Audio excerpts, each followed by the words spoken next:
আজকাল একটা সিগারেট খেতেও ১৬ টাকা লাগে। কেন যে এইসব ছাইপাশ খাওয়া শিখেছিলাম, এখন হাড়ে হাড়ে এই অভ্যাসটার প্রভাবটা টের পাচ্ছি। সারাদিনে ৪টা বিড়ি খেতেও ৬৫ টাকা লাগে। বাসার ছাদে এসে রোজ বিকেলবেলা আমি একটা করে সিগারেট খাই। কেন জানি ইদানিং আমার এমন মনে হয়, আমাদের পাশের বাসার জানালা থেকে আমাকে কেউ ফলো করে সামনাসামনি। আমি কোনোদিন দেখিনি, কিন্তু আমি সবসময় বুঝতে পারি পাশের ফ্ল্যাটে জানালা থেকে আমাকে কেউ ফলো করে। কিন্তু আমার এসবে কিছু যায় আসে না। মানুষের যখন খুব কাছের কিছু হারিয়ে যায়, তখন আর দূরের ছোটখাটো বিষয়গুলো মানুষের চোখে পড়ে না। মীরা আমার জীবন থেকে চলে যাওয়ার পর আমার একমাত্র কাছের সঙ্গী হলো এই সিগারেটকে। আজকে খুব বৃষ্টি হচ্ছে, মীরার কথা মনে হচ্ছে খুব। কোনো একদিন হুট করে এমন এক বৃষ্টির মিশ্রিত সকালে মীরার সাথে পরিচয় হয়। কলেজে গিয়েছিলাম ওই দিন। আমি খুব সকাল সকালে। হঠাৎ করে আমার বান্ধবীর সাথে একটা নতুন মেয়ে আসলো। ক্লাসে পরিচয় পর্বের শেষে জানতে পারলাম ওর নাম মীরা। আমাদের ক্লাসে নতুন ভর্তি হয়েছে ট্রান্সফার হয়ে। তখন আয়েশা বলল, মীরা শোন, রবিউল কিন্তু আমাদের ক্লাসের টপার। এই কথা শুনে মীরা আমার দিকে অদ্ভুতভাবে তাকালো। আমি সেই তাকানোর মানেটা বুঝতে পারলাম না। অল্প কিছুদিনের মাঝেই আমাদের খুব ভালো বন্ধুত্ব হয়ে গেল। এমন একটা অবস্থা, মীরা আমাকে ছাড়া কিছুই বোঝে না। মীরা আসার আগে আমি কখনোই কলেজ মিস দিতাম না, কিন্তু এখন মাঝে মাঝে কলেজ মীরাকে নিয়ে ফুচকা খেতে যেতে হয়। একদিন হুট করে মীরা আমাকে প্রপোজ করে ফেলে। আমিও বেশি না ভেবে রাজি হয়ে যাই। খুব ভালোই চলছিল আমাদের রিলেশন, কিন্তু সময় যতই গড়াতে লাগলো মীরার আধুনিক হওয়ার স্বভাব বেড়েই যাচ্ছিল। মীরা যে সমস্ত পোশাক পরতো আমার একদম পছন্দ না। এটা নিয়ে মাঝে মাঝেই ঝগড়া হতো। একটু ঝগড়া হলেই মীরা আমার সাথে আর যোগাযোগ করতো না। আমি আগে কল দিয়ে সবসময় সরি বলতাম। মীরার সাথে কথা হতো ফেসবুকের রিলেশনের শুরুতে। মীরার ফেসবুকের পাসওয়ার্ড আমার কাছে ছিল।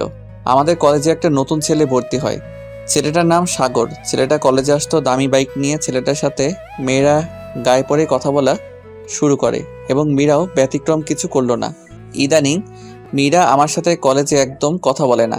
একদিন মীরা বলল, শোনো, আমি চাই না কলেজের সবাই আমাদের রিলেশনের বিষয়ে জানুক। তাই এখন থেকে আমি কলেজে তোমার থেকে দূরেই থাকতে চাই। আর তুমিও আমাকে এখন থেকে কলেজের ভেতরে ডাকাডাকি করবে না। আমি মীরার প্রতি খুব দুর্বল ছিলাম। প্রথম প্রেম তো একটু বেশি কাজ করতো, আবেগ। আমিও কলেজ টাইমে মীরাকে কিছু বলতাম না। একদিন আমি একটু আগেই কলেজে গিয়েছিলাম। সাধারণত মীরা সবসময় আগেই কলেজে আসতো, কিন্তু আমি ক্লাস শুরু হওয়ার কিছুক্ষণ আগে যেতাম। ওই দিন কলেজে গিয়ে এমন কিছু দেখব তা কল্পনাও করতে পারি নাই। মীরা আর সাগর বকুলতলায় বসে বসে কথা বলছে। শুধু কথা বলছে বলে ভুল হবে, একজন হাসতে হাসতে আর একজনের গায়ের উপর পড়ছে। আমি কোনোভাবে এটা মানতে পারলাম না। সাথে সাথেই কলেজ থেকে চলে আসলাম। ভেতরটা আমার দুমড়ে মুচড়ে যাচ্ছে। মীরা কেমন করে সাগরের মতো ছেলের সাথে এভাবে কথা বলবে? কোনো ধরনের সম্পর্ক ছাড়া এভাবে কেউ কথা বলতে পারে না। তাই ভাবতে লাগলাম।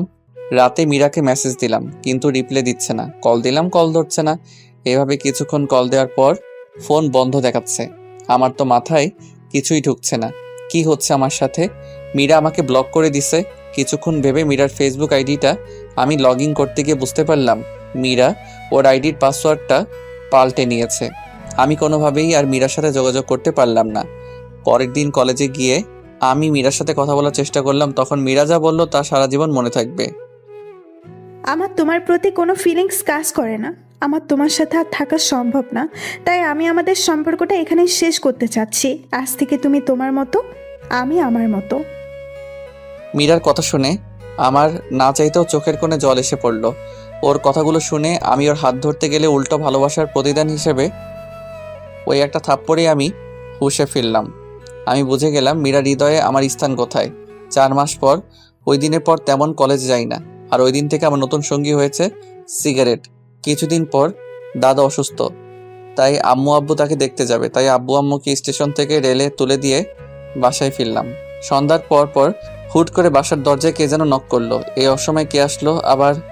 আব্বু আম্মু তো চলে গেছে, এমন কেউ তো নেই যে আসবে। দরজা খুলতে আমি পুরো হা হয়ে গেলাম। এত মৌ আপু, আমাদের পুরো এলাকার ক্রাশ। আমার থেকে 1 বছরের সিনিয়র, যেরকম রাগের সেরকম সুন্দরী। আমি তো হা করে তাকিয়ে আছি আপুর দিকে। আপু বলল, এই কিরে, তুই হা করে তাকিয়ে আছিস কেন? মুখটা বন্ধ কর, না হলে মশা ঢুকবে গাধা। আর তুই এত বেয়াদব কবে থেকে হলি? আমি আবার বেয়াদব হলাম কবে? তো কাউকে দরজায় দাঁড় করিয়ে রাখাটা কোন ধরনের আদব? সরি আপু, আসো ভেতরে আসো।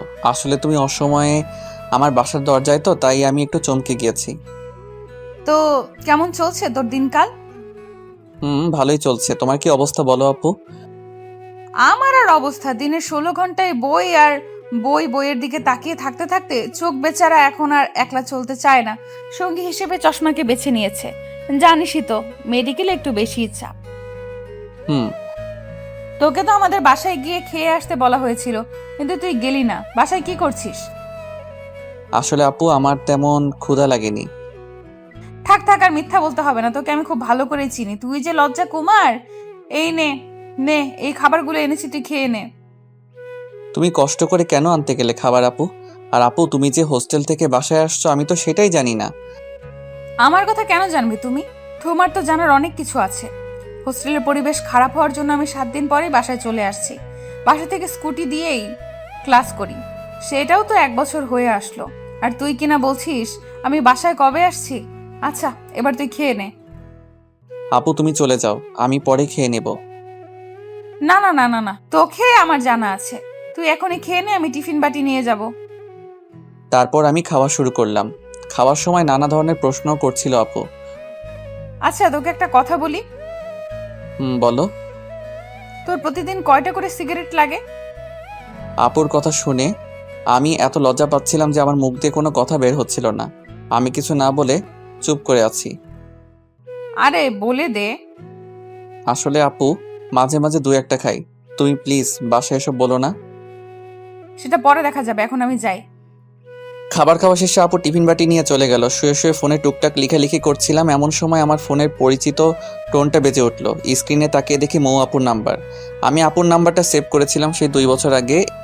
এই 2 বছরে না কল এসেছে আপুর থেকে, না আমি কোনোদিন কল করেছি। এমনকি আপুর কাছে যে আমার নাম্বার আছে এটাই আমি বিশ্বাস করতে পারছি না।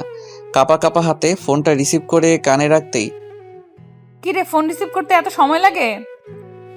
আসলে আপু, আমি ফোন থেকে একটু দূরে ছিলাম। থাক থাক, তোর আর মিথ্যা বলতে হবে না। আমি বুঝি না আপু, আমি মিথ্যা বলতে গেলে কেমনে ধরে ফেলে। তুই এখন যেই অবস্থায় আছিস ওই অবস্থায় আমার বাসার নিচে চলে আয়। কেন? এই, তোর কাছে কোনো কিছু শুনতে চাইছি?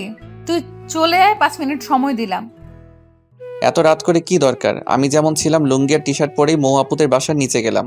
কিছুক্ষণ পরে আপু নিচে আসলো। আমার কেমন যেন লাগছিল। আমি সাধারণত লুঙ্গি পরে রাস্তায় বের হই না। আপু তো আমাকে দেখে হাসি শুরু করে দিল।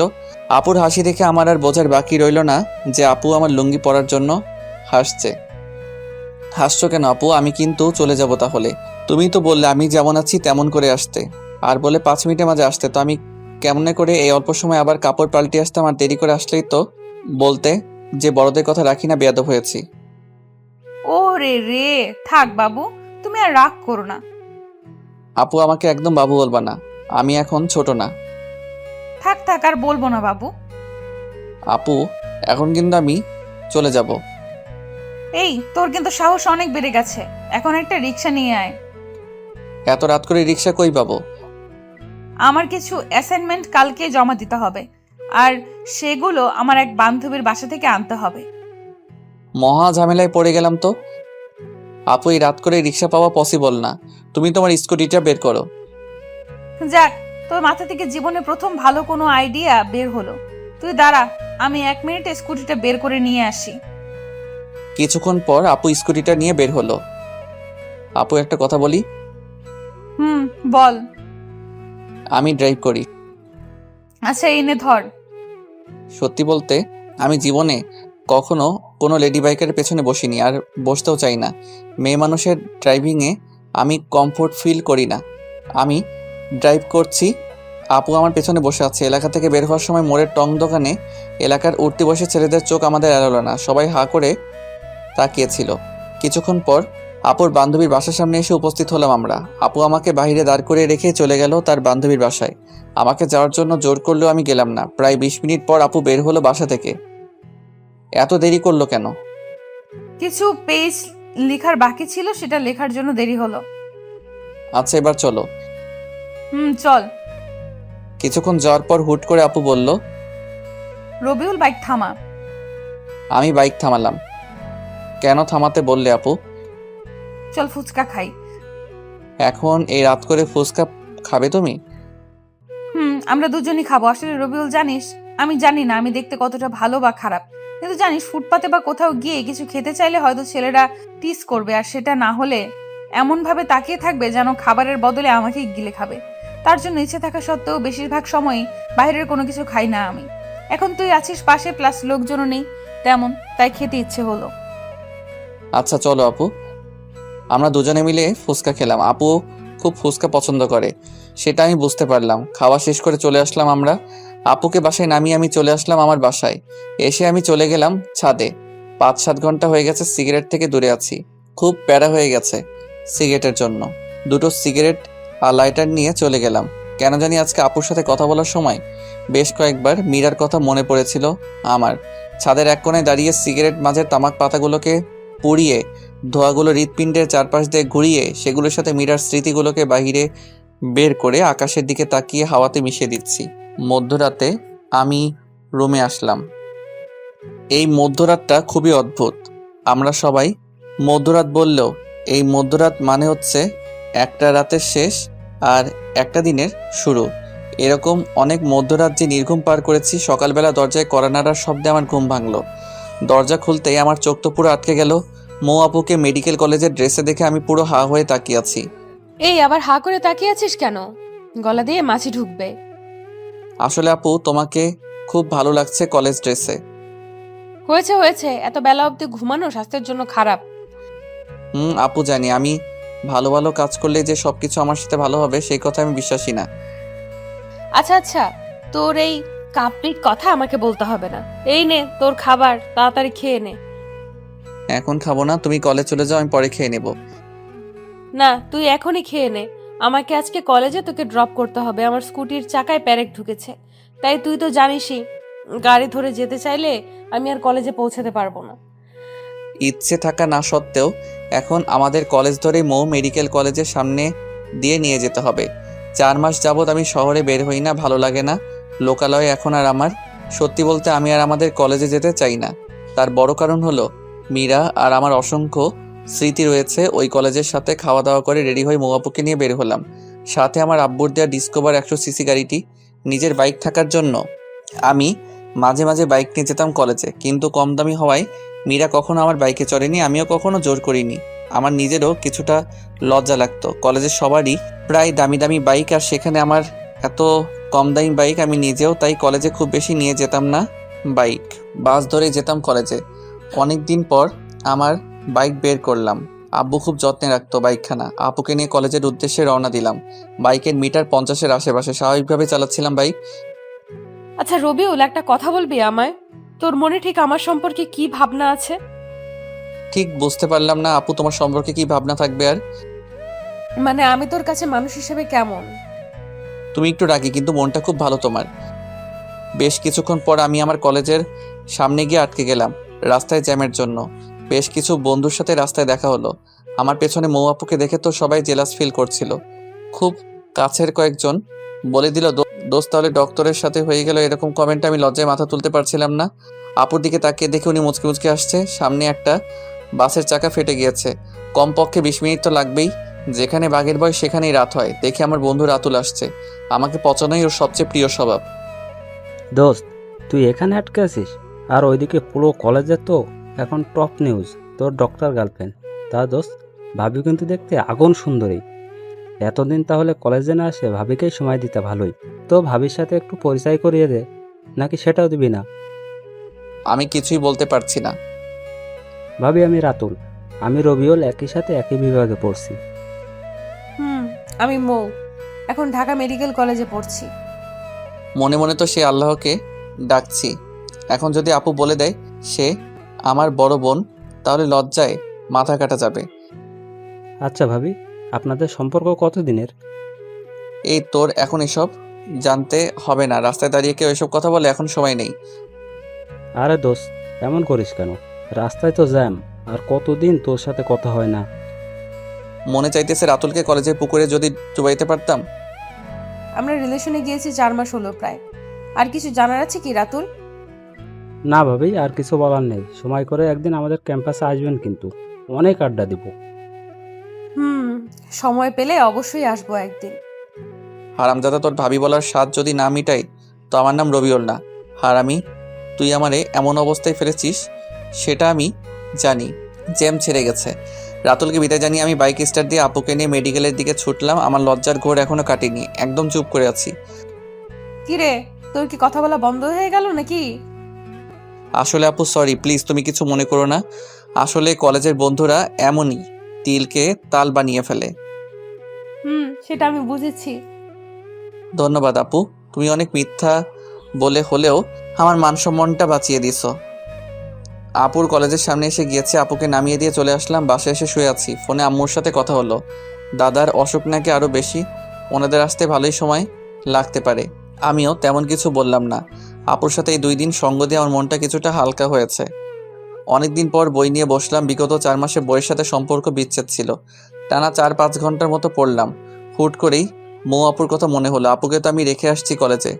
আপু যদি আসার সময় গাড়িতে করে আসতে চায় তাহলে অনেকগুলো বাস পাল্টিয়ে আসতে হবে, অনেক টাইম লেগে যাবে। কেন যেন আমার অবচেতন মনের কথা শুনে আমি বাইক নিয়ে চলে গেলাম আপুকে নিয়ে আসার জন্য। আপুর কলেজের সামনে গিয়ে দেখি 3:20 বাজে। বেশ কিছুক্ষণ ওয়েট করার পর আপুকে দেখতে পেলাম। আপু কিছুটা দূর থেকে আমাকে দেখে একটা তৃপ্তির হাসি দিল। আপুর হয়তো আমাকে দেখে অবাক হলো। কিরে, আবার কি মনে করে এসেছিস? কেন, এসে কি তোমাকে ঝামেলায় ফেললাম নাকি? আমি কি তোকে বলছি নাকি তুই এসে আমায় ঝামেলায় ফেলেছিস? তুই অনেক দায়িত্বশীল হয়ে গিয়েছিস দেখা যাচ্ছে। আপুকে নিয়ে আসার সময় আপু বাইক থামিয়ে হোটেলে খাবারও খাওয়ালো আমায়। আপু হয়তো আমার চেহারা দেখে বুঝেছিল আমি দুপুরে খাবার খাইনি। যদিও আমি বাহিরের খাবার খুব একটা খাই না, কিন্তু আপুর জোরাজোরিতে তবুও খেতে হলো। আপুকে বাসার সামনে নামিয়ে দিয়ে আমি চলে আসলাম বাসায়। সারা দিনটা ভালোই কাটলো। অনেকদিন পর একটা সম্পূর্ণ দিন ভালো কাটলো। সন্ধ্যার পরপরই পড়তে বসলাম। রাত 9টার দিকে কলিং বেলের শব্দ। ক্রিং ক্রিং। আপু আসছে। আপু টিফিনের বাটিটা আমার হাতে দিয়ে বলল, যা তাড়াতাড়ি একে গরম গরম খাবার খেয়ে নে। আপু, প্রতিদিনই আমার প্রিয় প্রিয় খাবার রান্না হয় নাকি তোমাদের বাসায়? আরে সেরকম না, কাকতালীয় ভাবেই হয়তো তোর প্রিয় খাবারগুলোই রান্না হচ্ছে আমাদের বাসায়। আমিও ব্যাপারটা সিরিয়াসভাবে না নিয়ে খাওয়া শুরু করলাম। অর্ধেক খাওয়ার পর তাকিয়ে ভদ্রতার খাতিরে আপুকে জিজ্ঞাসা করলাম, আপু তুমি খেয়েছো রাতের খাবার? না, আমি খাইনি। আমি একটু লেট করেই খাই রাতের খাবার। বলো কি, তোমাকে বসিয়ে রেখে আমি খেয়ে যাচ্ছি? এত খাবার আমি এমনিতেও খেতে পারবো না, আসো দুজনে মিলে খাই। না, তুই খেয়ে নে। কি হবে খেলে? ছোটকালে তো অনেকবার দুজন মিলে খেয়েছি আমরা। বাহ, তোর দেখি ছোটবেলার কথাও মনে আছে। তো মনে না থাকার কি আছে? আমার সবকিছুই ভালোভাবে মনে আছে ছোটকালের। আসো আপু, আমি তোমাকে খাওয়াই দেই। আপু না করলো না, এগিয়ে আসলো আমার দিকে। আমি আপুকে খাওয়াই দিলাম। যদিও আমি আমার লাইফে কাউকে কখনো খাইয়ে দেইনি, তাই আমার একটু কষ্ট হচ্ছিল। আপু সেটা ঠিকই বুঝতে পারলো। রবিউল, তোর বউটা খুব ভাগ্যবতী হবে, দেখিস তোকে অনেক ভালোবাসবে। আপুর কথা শুনে লজ্জা পেলাম আমি খুব। খাওয়া শেষ করে আমি আর আপু আরও বেশ কিছুক্ষণ গল্প করলাম। গল্প করতে করতে ঘড়ির দিকে তাকিয়ে দেখে 11টা বেজে গিয়েছে। আপু, অনেক রাত হয়ে গিয়েছে, চলো তোমাকে তোমার বাসায় দিয়ে আসি। আপুকে বাসায় দিয়ে পর্যন্ত পৌঁছে দিতে গিয়ে কাকা কাকির সাথে দেখা হলো। কেমন আছো রবিউল তুমি? ভালো আছি, আপনারা কেমন আছেন? এই তো বাবা, আছি ভালোই। তুমি একদমই তো ভুলে গিয়েছো আমাদের ছোটকালে সারাদিন থাকতে ময়ের সাথে। এখন বড় হয়ে বছরে একবারও আসতে পারো না। আমরা তো তোমাকে নিজের ছেলের মতনই দেখি। আসলে কাকি তেমন না, পড়াশোনার চাপে আমি বাসা ছেড়ে খুব কম বের হই। আর বোঝাতে হবে না, আজকে রাতে এখানেই থাকো। বাসায় তো কেউ নেই, আর বাসায় যেতে হবে না। এমন ভাই বললো কাকি, আমি না করেও কাজ হলো না। একটু ফ্রেশ হয়ে শুয়ে পড়লাম। ঘুম ঘুম ভাব হতেই আপু আসলো রুমে। কিরে, তুই দরজা না লাগিয়ে ঘুমিয়েছিস? দরজা লাগানোর কথা মনে ছিল না। তো কি মনে করে তুমি এই রুমে? কিছু মনে করো না, দেখতে আসলাম তোর ঘুম হচ্ছে কিনা। এই রুমে মশারিও নেই, তাই কয়েল নিয়ে আসলাম। ধন্যবাদ আপু, অল্প অল্প মশাই কামড়াচ্ছে। মৌ আপু মুখ ধুয়ে আসছে, কানের পাশটায় বিন্দু বিন্দু পানি গড়িয়ে পড়ছে। আমি লুকিয়ে দেখতে লাগলাম আপুর দিকে, কিন্তু যা হবার তাই হলো। আপুর চোখে ধরা খেলাম। কিরে, তুই হা করে কি দেখছিস? আমি আমতা আমতা করে বললাম, কই কিছু না। খুব চালাক হয়েছিস তাই না? বলে আপু মাথায় দিল একটা থাপ্পড়। মোটেও চালাক না আমি, আপু খুব বোকাশোকা ছেলে আমি। গল্প করতে করতে একসময় আপু সোফাতেই ঘুমিয়ে পড়লো। আমি কয়েকবার ডাক দেওয়ার পরও ঘুম ভাঙলো না। খুব ইনোসেন্ট লাগছিল আপুকে। আমি আর আপুর ঘুম ভাঙাতে পারলাম না। একটা চাদর দিয়ে দিলাম আপুর উপর দিয়ে। আমিও বিছানায় শুয়েছিলাম। কখন যে ঘুমিয়ে গিয়েছি জানিই না। খুব ভোরবেলাতে আপুর ডাকে ঘুম ভাঙলো। এই তাড়াতাড়ি উঠে পড়, আর এই নে তোর জন্য চা এনেছি। কাপটা হাতে নিতে ঘুম ঘুম চোখে একটা চুমুক দিতে চোখ থেকে সকল ঘুম নিমিষেই উধাও। আপু খুব সুন্দর হয়েছে। চা কে বানিয়েছে? চা কে আর বানাবে, আমিই বানিয়েছি। তুমি এত ভালো করে চা বানাতে পারো? এই তোকে মিথ্যা সান্ত্বনা দিতে হবে না, তাড়াতাড়ি চা খেয়ে নিয়ে ফ্রেশ হয়ে খাওয়ার টেবিলে আয়। আমি চাটা অনেক সময় নিয়ে খেলাম। ফ্রেশ হয়ে চলে গেলাম খাবার টেবিলে। টুকটাক কথা হলো কাকা কাকির সাথে। তোদের রান্না কি খেতে পারছো বাবা? কাকি খুব ভালো হয়েছে রান্না। ওই রান্না করছে কয়েকদিন যাবত, তাই জিজ্ঞাসা করলাম আর কি। তাই নাকি? খাওয়া দাওয়া শেষ করে আমি জিনিয়াপুর থেকে বিদায় নিয়ে বাসায় চলে আসলাম। 9টার দিকে আপুর কল আসলো। আসসালামু আলাইকুম আপু। ওয়ালাইকুম সালাম। কি করছিস? বসে আছি। আমাকে একটু কলেজে রেখে আসবি? আমার স্কুটি তো ঠিক করা হয়নি, আজকে আমার 11:30 থেকে ক্লাস। আচ্ছা একসাথেই যাবনি। ওকে, তুই যখন বের হবি তখন আমায় কল দিস, তাহলেই হবে। আচ্ছা আপু। কিছুক্ষণ পর রেডি হয়ে বাইক নিয়ে চলে গেলাম। আপুর বাসার নিচে কল দিয়ে আপুকে আসতে বললাম। কিছুক্ষণ পরে আপু এসে উপস্থিত হলো। তারপর আপুকে নিয়ে রওনা দিলাম। মনে মনে গান গাইতে ইচ্ছে করছিল। এই পথ যদি শেষ না হয় তবে আপু কেমন হবে তুমি বলো তো? হ্যাঁ, বাকিটা তো আর মনে নাই। মনে না থাকাই ভালো। আপু এই গান শুনলে চলন্ত বাইকে আমার গলা টিপে ধরবে। আমি ক্লাস 7-এ পড়ি, আপু পড়তো 8-এ। আপুর সাথেই আমি স্কুলে যেতাম। ছোটবেলাতে আপু আর আমি সবসময় একসাথে স্কুলে যেতাম। হাই স্কুল জীবন থেকে আপুর পেছনে এলাকার বিভিন্ন ছেলেরা ঘুরতো। আমাদের এলাকার সিনিয়র এক ভাই ছিল। ভাই টুকটাক পলিটিক্স করতো। এলাকায় খুব প্রভাব ছিল, তার জন্য সবাই ভয় পেত কম বেশি। ভাইয়ার নাম ছিল আকাশ। উনি আপুকে ওই সময় খুব পছন্দ করতো। প্রতিদিনই স্কুলে যাওয়া আর আসার সময় আপুর জন্য রাস্তায় দাঁড়িয়ে থাকতো। এভাবে 6 মাস চলে যায়। বেচারা ভাইয়ার জন্য ওই ছোট বয়সে আমারই মায়া জন্মে গিয়েছিল। একদিন সাহস করে আপুকে প্রপোজ করে ভাইয়া। আপু সরাসরি কোনো ভনিতা না করে জানিয়ে দেয় আপু কোনো রিলেশনশিপে যেতে পারবে না, কিন্তু ভাইয়া তবুও হাল না ছেড়ে আপুকে ফলো করতো। একদিন আবারও কথা বলার জন্য আপুকে ডাক দেয়। আপু ওই দিন না দাঁড়িয়ে হাঁটা শুরু করতে গেলে ভাইয়া আপুকে থামানোর জন্য আপুর হাত ধরার চেষ্টা করে। আর সাথে সাথে আপু দাঁড়িয়ে স্যান্ডেল খুলে আকাশ ভাইয়ার গালে বিদ্যুৎ গতিতে 5-7 বার জুতা দিয়ে মারলো। পরে এই বিষয়টা এত ভাইরাল হয় যে আকাশ ভাইয়ার লজ্জায় এলাকা ছেড়ে প্রবাসে পাড়ি জমায়। আমার কলেজের সামনে এসে আমি বাইক থামালাম। আপু তুমি একটু এখানেই দাঁড়াও, আমার কলেজে একটু কাজ আছে, তা শেষ করে আসছি। আচ্ছা। কলেজে এসেছি আমাদের ডিপার্টমেন্ট প্রধান সালাম স্যারের সাথে দেখা করতে। ক্লাস টপার হওয়ার জন্য স্যার আমাকে খুব আদর করতো আর শাসনও করতো খুব। মীরার বিষয়টা জানার পর স্যার নিজে আমাকে কলেজে আসতে মানা করেছিল, কারণ স্যার খুব ভালো করেই জানতো কলেজে আসলেই মীরা আর সাগরকে একসাথে দেখে আমার অবস্থা দিন দিন খারাপই হতো। সত্যি বলতে ক্যাম্পাসে সবাই জানতো কম বেশি ভালোবাসায় কতটা সিরিয়াস ছিলাম। স্যারের চেম্বারে গিয়ে দেখি স্যার নেই। অফিস সহকারীর সাথে কথা বলে জানতে পারলাম স্যার আমাদের ক্লাস নিচ্ছে। আমি আমাদের ক্লাসের সামনে গেলাম, খুব নার্ভাস লাগছে। হয়তো অনেক দিন পর মীরার সাথে দেখা হবে। দরজা খুলে স্যার আসতে পারি? আসো। আসসালামু আলাইকুম স্যার। ওয়ালাইকুম সালাম। কেমন আছো তুমি? ভালো আছি স্যার, আপনার সাথে কিছু কথা আছে।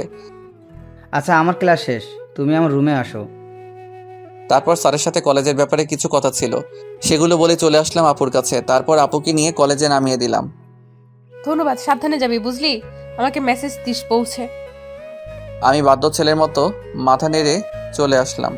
বাসায় এসে আপুকে একটা কল দিয়ে জানিয়ে দিলাম। আপুর সাথে কথা বলে কেমন যেন একটা শান্তি পাই। শান্তিটার মানে কি সেটা আমি জানি না। বিকেলে আবার আপুর কল। কিরে রবিউল, কি করতেছিলি? তেমন কিছু না আপু। কাজ না থাকলে আমায় একটু নিয়ে যেতে পারবি? আমি আসছি। আপুকে নিতে গেলাম। আপুর কথা ভাবতে ভাবতে বাইক চালিয়ে যাচ্ছিলাম। হুট করে আচমকা রাস্তায় কুকুর এসে পড়লো। আমার বাইকের সামনে যা হবার তাই হলো। ব্যালেন্স ঠিক রাখতে পারলাম না। রাস্তার পাশের একটা বড় গাছের সাথে ধাক্কা খেলাম। তারপর আর কিছুই মনে নাই। চোখ খোলার পর নিজেকে হসপিটালে আবিষ্কার করলাম। উপর দিকে তাকিয়ে দেখি আমার হাত ব্যান্ডেজ করে ঝুলানো রয়েছে। ভালো করে চারপাশে তাকাতেই দেখি মৌ আপু আমার পাশে বসে কান্না করছে। আপু আমার চোখ খুলতে দেখেই চোখের জল মুছল। কান্না করছো কেন আপু? আমার কিছুই হয়নি, ঠিক আছে আমি। আমি তোকে আসতে না বললে কিছুই হতো না। সরি, তুই আমাকে মাফ করে দে। আপু তুমি পাগলের মতো কী সব বলছো? আসলে রাস্তায় হুট করে মাঝপথে কুকুর এসে যায়, কুকুর বাঁচাতে গিয়ে আমি ব্যালেন্স হারিয়ে ফেলি। একটু পরেই ডক্টর আসলো। ডক্টর আসার পর বুঝতে পারলাম আমার ডান হাতের হাড় ভেঙে গিয়েছে। আমাকে হসপিটালে আনছে কে আপু? আমি যতদূর জানি একটা গাড়ির ড্রাইভার তোকে পৌঁছে দিয়েছে, আর তোর ফোনে আমার নাম্বার প্রথমে থাকায় আমাকে কল দিয়ে জানায়। তারপর আমি আসছি। আমি এসে রাতুলকে কল দিছি, তারপর রাতুলও আসছে। আচ্ছা আপু, তুমি রাতুলকে কেন কল দিচ্ছ? এখন তো দিলে আমায় বিপদে ফেলে। রাতুলের সামনে যদি তোমাকে আপু আপু করে বলি, তাহলে কলেজে আমার যেটুকু সম্মান আছে তার সবটুকু নিলাম করে দিবে ও। জানো না তো আপু, তুমি রাতুল থাকেই আমাকে পচানোর জন্য সব সময়। প্লিজ আপু, রাতুলকে বুঝতে দিও না যে তুমি আমার বড় আপু। প্লিজ আপু। আচ্ছা আচ্ছা, সে আমি দেখছি, কিন্তু বাবু তুমি আমাকে আপু বইলো না আবার রাতুলের সামনে। আমাকে আপুর সাথে কথা বলতে শুনেই রাতুল ভেতরে আসলো। কি রে দোস্ত, তুই কি ভাবিকে নিয়ে স্বপ্ন দেখতে দেখতে বাইক চালানো শুরু করেছিলি নাকি? সামান্য কুকুরের সঙ্গে ধাক্কা লেগে এই অবস্থা। বড় কোনো গাড়ি থাকলে তো কথাই ছিল না। হারামি, তুই কি আমাকে দেখতে এসেছিস নাকি আমাকে আরো খোঁচাতে এসেছিস? আরে না রে দোস্ত। আচ্ছা শোন, ডক্টরের সাথে কথা বলে দেখ কি বলে। আমি বাসায় চলে যাব, এখানে থাকলে আমার দম বন্ধ হয়ে আসবে। তোর দম বন্ধ হলেও 7 দিনের আগে রিলিজ দিবে না কোনোভাবেই। শরীরের অনেক জায়গায় কেটে গিয়েছে। যেখানে বাঘের ভয় সেখানে রাত হয়। আমার সবচেয়ে অপছন্দের জায়গা হলো হসপিটাল। আচ্ছা তুই থাক দোস্ত, আমি সন্ধ্যার দিকে আবার আসবো তোদের জন্য খাবার নিয়ে। আরে ভাই, তোর খাবার আনতে হবে না, তুই ফ্রি থাকলে এমনি আসিস। তুই এখন চুপ করে রেস্ট কর, তোর কিছু বলতে হবে না। ভাবি আমি গেলাম তাহলে, আমার বন্ধুর খেয়াল রাখেন ভালো করে। মুয়াপু মাথা নাড়িয়ে শুধু হুম হুম বলল। রাতুল চলে যেতে আমি হাঁপ ছেড়ে বাঁচলাম। ও থাকলে কথা বলতে বলতে আমাকে জ্বালিয়ে মারতো। আপু একটা কথা বলি? বল। আমার তো আপু হসপিটালে থাকলে দম বন্ধ হয়ে আসবে। তুমি তো হবু ডক্টরই, দেখো না ডক্টরের সাথে কথা বলে কিছু করে আমাকে বাসায় নিয়ে যেতে পারো নাকি? আচ্ছা দেখছি তুই এত অস্থির হচ্ছিস কেন। তুই একটু শুয়ে থাক, আমি দেখি ডক্টরের সাথে কথা বলে আসি, দেখি কিছু করা যায় নাকি। বেশ কিছুক্ষণ পর আপু আসলো রুমে। রবিউল, আমি ডক্টরের সাথে কথা বলছি। আমি মেডিকেলের ছাত্রী হওয়ায় ডক্টর তোকে ছাড়পত্র দিতে রাজি হয়েছে, কিন্তু 7 দিন তোর নার্স হিসাবে আমাকে তোর পাশে থাকতে হবে। ও আচ্ছা তাহলে থাক, আমি এখানেই থাকি, তোমার পড়াশোনা অনেক ক্ষতি হয়ে যাবে। এই, তুই কি আমার থেকে বেশি বুঝিস নাকি? আমার পড়ার কথা তোর ভাবতে হবে না। তারপর আপু আমার প্রেসক্রিপশনটা নিয়ে গেল কিছু ইনজেকশন আর ওষুধ আনার জন্য। আপু যাওয়ার 2 মিনিট পরেই আচমকা মীরা এসে উপস্থিত। মীরাকে দেখে আমার বিরক্ত লাগছে। কেমন আছো? কি করে হলো এসব? বলেই তো ন্যাকা কান্না শুরু করে দিল। এই নাটকের তো আমি কোনো মানে বুঝতে পারলাম না। আমার মুখ দিয়ে কোনো কথা বের হচ্ছিল না মীরার সাথে কথা বলার জন্য। আমার ভেতরে কোনো কথা নেই। এমন সময় মৌ আপু এসে পড়লো। আপুকে দেখে মীরা আমার শরীর ধরে কান্না করছিল। মৌ আপুর দিকে তাকাতেই দেখি আপুর মুখটা কালো হয়ে গিয়েছে। আপু পুরো একটা বিব্রতকর অবস্থায় পড়ে গেল। রবিউল, কে উনি তোমার? কেউ না তেমন, আমাদের ক্লাসেই পড়ে। আমার কথা শুনে এক মুহূর্তে মীরার কান্না থেমে গেল। তেমন কিছু না বলে আপু আর আমার থেকে বিদায় নিয়ে চলে গেল। আমি কিছুতেই হিসাব মিলাতে পারতেছি না। মীরা কেন আসলো হসপিটালে? এটা কি আমাকে নিয়ে মীরার নতুন কোনো গেম? মীরা চলে যাওয়ার পর আমি আর আপু একটা সিএনজি করে আপুদের বাসায় চলে আসলাম। আপুর চোখের দিকে আমি তাকাতেই পারছি না। একটু পর পরই আপুর চোখ দিয়ে জল পড়ছে। আপু প্লিজ, তুমি আর কান্না করো না। তুমি এভাবে যদি কান্না করো তাহলে আমি একটু সুস্থ হব না। চোখের জল মুছে জোর করে হাসার চেষ্টা করলো আপু। কিছুক্ষণের মধ্যে বাসায় পৌঁছালাম, কিন্তু হাত ভাঙা থাকায় খাওয়া নিয়ে বাজলো বিপত্তি।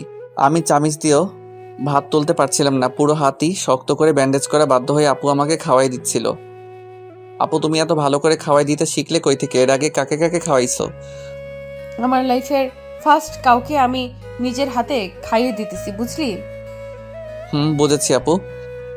কি বুঝলি? এটাই যে আপু তুমি সব বিষয়ে পারফেক্ট একজন মানুষ। আপু একটা কথা বলি? বল। তোমার বিএফ নেই? আছে আমার বিএফ। আপুর বিএফ আছে, এই কথাটা শুনে আমার ভেতরটা নাড়া দিয়ে উঠলো। আপু আমি আর খাবো না, আমার পেট ভরে গিয়েছে। আপু চলে গেল প্লেট রেখে আসতে। আমি বুঝলাম না, আপুকে তো আমি ভালোবাসি না, তাহলে আপুর বিএফ আছে এটা শুনে আমার কষ্ট হচ্ছে কেন? তবে কি আমি আপুর প্রেমে পড়ে গিয়েছি? না, এসব ভাবাও ঠিক না। আপু কিছুক্ষণ পর রুমে আসলো। কিরে রবিউল, মন খারাপ নাকি তোর? একটু মন খারাপ। আব্বু আম্মুর কথা মনে পড়েছে। ও আচ্ছা, তুই শুয়ে শুয়ে বিশ্রাম নে। তাহলে কোনো কিছু লাগলে আমায় ডাক দিস। আমার কিছু পড়া আছে, আমি পড়তে বসবো। আচ্ছা আপু, যাও তুমি। আর শোনো আপু, কাকা কাকিকে বলো তারা যেন আমার অ্যাক্সিডেন্টের কথা আব্বু আম্মুকে না জানায়, শুধু শুধু চিন্তা করবে। আচ্ছা, সেটা আমি এখন বলে দিচ্ছি, তুই বিশ্রাম কর। আপু চলে গেল। আপু যাওয়ার সাথে সাথেই কেমন যেন শূন্যতা অনুভব করছি।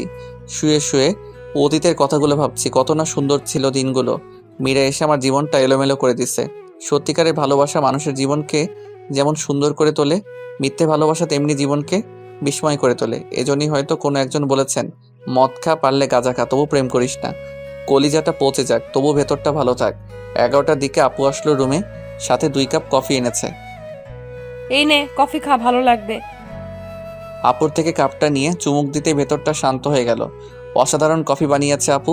কফি খেতে খেতে গল্প করছিলাম। আচ্ছা আপু, তুমি কিন্তু বললে না তোমার বিএফ আছে কিনা। এই, তুই আমার বিএফ এর খোঁজ খবর নিয়ে কি করবি বল? তোর কি মনে হয় আমার বিএফ আছে? মেডিকেলে পড়ে আবার বিএফ? আমার সম্পর্ক ওই ডিপার্টমেন্টের বইয়ের সাথে। আপুর কথা শুনে তৃপ্তি পেলাম। আচ্ছা, তোর জিএফ নেই? তুই তো ডুবে ডুবে জলপান করিস। সত্যি বলতে আমিও সিঙ্গেল এখন। আপু কিন্তু একটা রিলেশনে ছিলাম আমি অতীতে, কিন্তু ওই মেয়েটা অল্পতেই ধোকা দিয়ে চলে গেছে। আমার কথা শুনে আপু এভাবে হাসবে এটা আমি ভাবিনি। আপুর হাসির শব্দে আমার হৃদয় খুব আঘাত করলো। আমার কি দোষ নাকি আমার দোষ এটাই, আমি অন্ধের মতো আমার ভালোবাসার মানুষটিকে বিশ্বাস করেছি। আমার চোখ দিয়ে অজান্তেই জল এসে পড়লো। আরে পাগল, সরি, কান্না করে দিতে হবে না। আরে কলেজ লাইফে 2-1টা প্রেম বিচ্ছেদের ঘটনা স্বাভাবিক, বুঝলি? দেখিস ওই মেয়ের চেয়েও ভালো একজন আসবে তোর জীবনে। তুই শুধু মন দিয়ে পড়াশোনা কর, ক্যারিয়ারে ফোকাস রাখ। এখন নতুন করে আর রিলেশনে জড়াস না। আর বেশ কিছুক্ষণ গল্প করে আপু আমাকে গুড নাইট জানিয়ে চলে গেল। আমিও ঘুমিয়ে পড়লাম। আপু চলে যাওয়ার পর বেশ কিছুক্ষণ আপুকে মিস করলাম। ধীরে ধীরে আপুর সাথে ক্লোজ হয়ে যাচ্ছি। খুব ভালো লাগে আপুর সঙ্গ। এখন আমার আপুর সাথে যতক্ষণ থাকি একবারের জন্য মীরার কথা মনে হয় না আমার। পরের দিন সকালে কাকি আর মৌ আপু ঝগড়া হচ্ছিল। আমি অবশ্য ঝগড়ার কারণ বুঝতে পারলাম না, শুধু বুঝতে পারলাম আপু যেন কি নিয়ে কাকির সাথে তর্ক করছিল। ভদ্রতার জন্য আমি রুমে ছিলাম চুপচাপ। আপু আমাকে সকালে খাবার খাইয়ে দিয়ে চলে গেল কলেজে। তেমন কোনো কথা বললো না আপু। আমি ভালো করে বুঝতে পারলাম আপুর মন খারাপ। আমিও তাই কিছু জিজ্ঞাসা করলাম না। শুধু মন খারাপ হলে এক কথা, আপুকে দেখে স্পষ্ট বোঝা যাচ্ছে অনেক রেগেও আছে আপু। আপু চলে গেল কলেজে। আপু চলে যাওয়ার পর কাকির সাথে কথা বলে বুঝতে পারলাম মৌ আপুর বিয়ের কথা চলছে। বিয়ের অনেক আগে থেকেই ঠিক প্রায়, কিন্তু আপুর জন্য হয়নি। এসএসসি থেকে কাকা কাকি জোর করছে বিয়ের জন্য, কিন্তু আপু পড়াশোনার অজুহাত দেখিয়ে 3 বছর যাবৎ বিয়েটা আটকে রেখেছে। যে ছেলের সাথে বিয়ে ঠিক সে আপুর খালাতো ভাই, আমেরিকান প্রবাসী। বিয়ের পর হয়তো আপুকেও সাথে করে নিয়ে যাবে। আপুকে আমেরিকার একটা মেডিকেলে ভর্তির ব্যবস্থা করে দিবে। কাকির সাথে কথা বলে আমার ভেতর থেকে যেন শক্তি হারিয়ে গেল। আপুর সংস্পর্শে এসে আমি অনেকটা স্বাভাবিক জীবনে ফিরেছি। আর আপুকে এত তাড়াতাড়ি হারিয়ে ফেলবো এটা আমি কল্পনাও করিনি। সারাটা দিনই রুমে শুয়েছিলাম। ঘুমানোর অনেক চেষ্টা করলেও মোটেও ঘুমাতে পারলাম না। বিকেল বেলায় একটু ছাদে গেলাম। ফোনটায় গান বাজিয়ে আমি বসে বসে সূর্যাস্ত দেখছিলাম। এমন সময় হুট করে আপুর ডাকে হুঁশ ফিরল। কিরে, ছাদে কি করছিস একা একা? আমি তোকে সারা বাসা খুঁজে ক্লান্ত হয়ে গিয়েছি। তা তোর কি মন খারাপ নাকি? না, মন খারাপ নেই, এমনি বসে আছি একটু। সকালে কাকির সাথে কি নিয়ে ঝগড়া করলে? যদিও আমি জানি কি নিয়ে আপু ঝগড়া করেছে, তবুও আপুর থেকে শোনার জন্য জিজ্ঞাসা করেছি। ও, ভালো কথা মনে করেছিস। তোকে একটা কথা বলি, কাউকে বলিস না। আচ্ছা আপু বলো। আমার বিয়ে ঠিক করেছে আম্মু আব্বু। 3 বছর অনেক কষ্টে আটকে রেখেছি, কিন্তু এবার আর পারবো না রে। আমি হয়তো বিয়ের আগে কোনো পাগলামি করে ফেলতে পারি। তুই কথা দে, আমি যাই করি না কেন তুই আমাকে সাহায্য করবি। আপু এমনভাবে বললো আমি না করতে পারলাম না। আপুকে কথা দিয়ে ফেললাম। যাক, ভালোই লাগছে। আপু তাহলে কোনোভাবে হয়তো নিজের বিয়েটা আটকে দিবে। 10 দিন পার হয়ে গিয়েছে। আজকে আমার ব্যান্ডেজ খুলে দিল আপু। আমি এখন পুরোপুরি সুস্থ। আম্মুর সাথে কথা হয়েছে। আমি বলেছি তোমরা আরও কিছুদিন থাকো, আমার কোনো প্রবলেম হচ্ছে না। আপুদের বাসা থেকে আমরা আমার বাসায় চলে আসছি। ভালোভাবে চলছিল দিন। টুকটাক খোঁজ খবর আপুই নেয় আমার, আর খাবার তো আপুই দিয়ে যায়। এর মধ্যে একদিন রাত 2টায় আপুর কল। আমি একটু ভয় নিয়ে রিসিভ করলাম। এত রাতে আপু কি মনে করে কল দিলা? এই তোকে কয়বার কল দিছি দেখ হারামি, 22 বার কল দিছি এইবার দিয়ে। সরি আপু, আমি ঘুমেছিলাম। আচ্ছা আচ্ছা। কি কি হয়েছে আপু বলো? কিছু হয়নি, দরজা খুল তাড়াতাড়ি। মানে বুঝতে পারলাম না। এই দরজা খুলতে বলছি তোকে, খুলবি নাকি মার খাবি? আমি কিছুটা অবাক হয়ে দরজা খুললাম। খুলেই তো কারেন্টের শক খেলাম। আপু একটা ব্যাগ নিয়ে দাঁড়িয়ে আছে। ভেতরে ঢুকে আমাকে যা বললো তা শোনার জন্য আমি মোটেও প্রস্তুত ছিলাম না। এই তাড়াতাড়ি তোর কিছু প্রয়োজনীয় কাপড় গুছিয়ে নে, আমি বাসা থেকে পালিয়েছি। আমার মাথায় কোনো কিছুই কাজ করছিল না। কি হলো, কথা কানে যায় নাই? আপুর থাপ্পড়কে হুঁশে ফিরলাম। ব্যাগ গুছিয়ে নিয়ে বাসা তালা দিয়ে বের হলাম। এখন আমি আর আপু রেল স্টেশনে দাঁড়িয়ে আছি। আমি এখনো জানি না আপু কই যাবে। চারিদিকে শুনশান নীরবতা। দেখে বোঝার উপায় নেই এই স্টেশনগুলো দিনের বেলায় কতটা ব্যস্ত হয়ে পড়ে।